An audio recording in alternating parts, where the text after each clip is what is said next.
Hi, it's Martin here with a quick tip all about building extensions on the back of your property.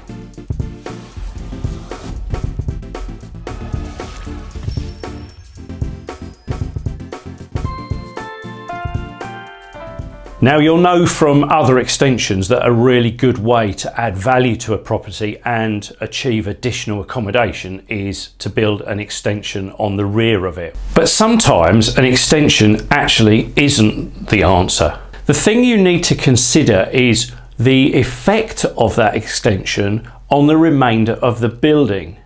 Because of course you're going to remove all of the windows that were at the back of the building, and you're now going to move all of those windows further back.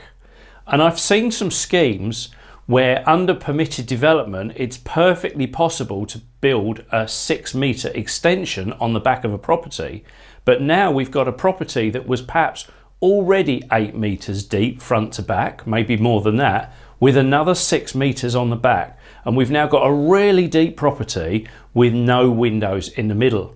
So we end up with rooms that are really gloomy, or perhaps can't be used as living rooms, bedrooms, living rooms, dining rooms, kitchens and things like that.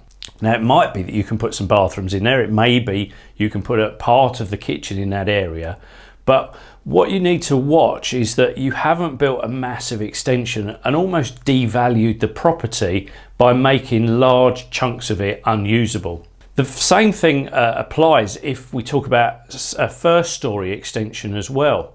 You start thinking of the first story, that's predominantly going to be bedrooms, and of course it is totally impractical to have bedrooms in the middle of a building. Again, you may be able to get some bathrooms in there. So do be very careful. Just because you can put an extension on the back of a property, just because it may well be permitted development to go 6 metres, it's not always a practical solution.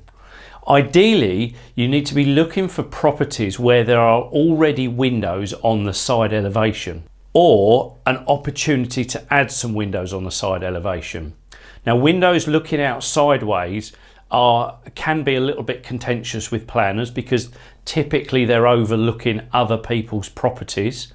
So you will have to consider whether perhaps they have to be obscure glass, maybe they just need to be high level windows that no one can actually look out of. But you may need to consider putting in some additional windows down the sides of the properties. Now, if you can do that, then you should be able to extend further at the back.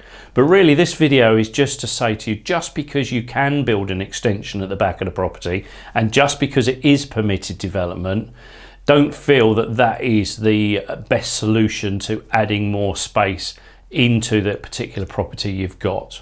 And just whilst we're talking about extensions, and just to clarify the permitted development, so making this video in January 2020, so this is current regulations as of January 2020, in a semi-detached house or a terraced house, it is permitted to build 3 metres at the rear of the property, and in a detached house it's permitted to build 6 metres.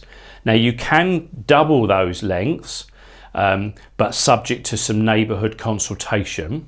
Something to point out is there is nothing wrong with you building a 4 metre extension on a semi-detached house if that makes the use of the property better. You just need to remember that you need to put in a planning application. Now, many planning applications like that won't actually be declined.